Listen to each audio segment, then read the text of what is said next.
Bill Gates سے ایک صحافی نے انٹرویو میں پوچھا، آپ اگر آج دوبارہ غریب ہو جائیں تو آپ 35 سال پچھلے سٹیٹس پر چلے جائیں تو آپ کیا کریں گے؟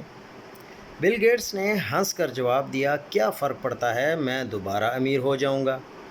پوچھنے والے نے پوچھا، آپ کو دوبارہ دنیا کا امیر ترین بل گیٹس بننے کے لیے کتنا عرصہ لگے گا؟ بل گیٹس نے کہا کہ میں جتنا امیر 35 برسوں میں ہوا ہوں، مجھے اگر دوبارہ اتنا امیر ہونا پڑے تو میں 3.5 سال میں آج کے برابر ہو جاؤں گا۔ جواب حیران کن تھا، لہٰذا پوچھنے والے نے پوچھا، مگر کیسے؟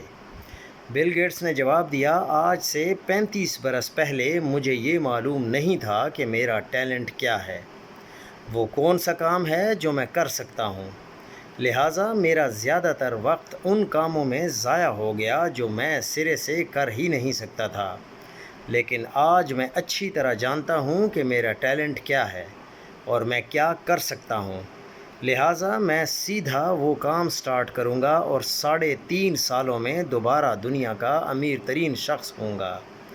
یہ لفظ گولڈن ہیں، سونے میں لکھے جانے کے قابل ہیں۔ ڈیٹا بتاتا ہے کہ دنیا کے 98% لوگ زندگی بھر وہ کام کرتے رہتے ہیں جو انہیں آتا ہی نہیں۔ لوگ بھی انہیں یہ بتاتے رہتے ہیں کہ پتر تو کر سکتا ہے، تو مت گھبرا، بس لگا رہ۔ یہ بات بظاہر اچھی لگتی ہے، لیکن یہ فارمولہ غلط ہے۔ ہم اس فارمولے کے ذریعے کامیاب نہیں ہو سکتے۔ ہم کامیاب تب ہوتے ہیں جب ہم یہ جان لیتے ہیں کہ ہمارا ٹیلنٹ کیا ہے، ہم کون سا کام کر سکتے ہیں اور کون سا نہیں کر سکتے۔ ہم جس دن وہ کام شروع کر دیتے ہیں جو ہم کر سکتے ہیں، اس دن ہم کامیابی کی پٹڑی پر آ جاتے ہیں۔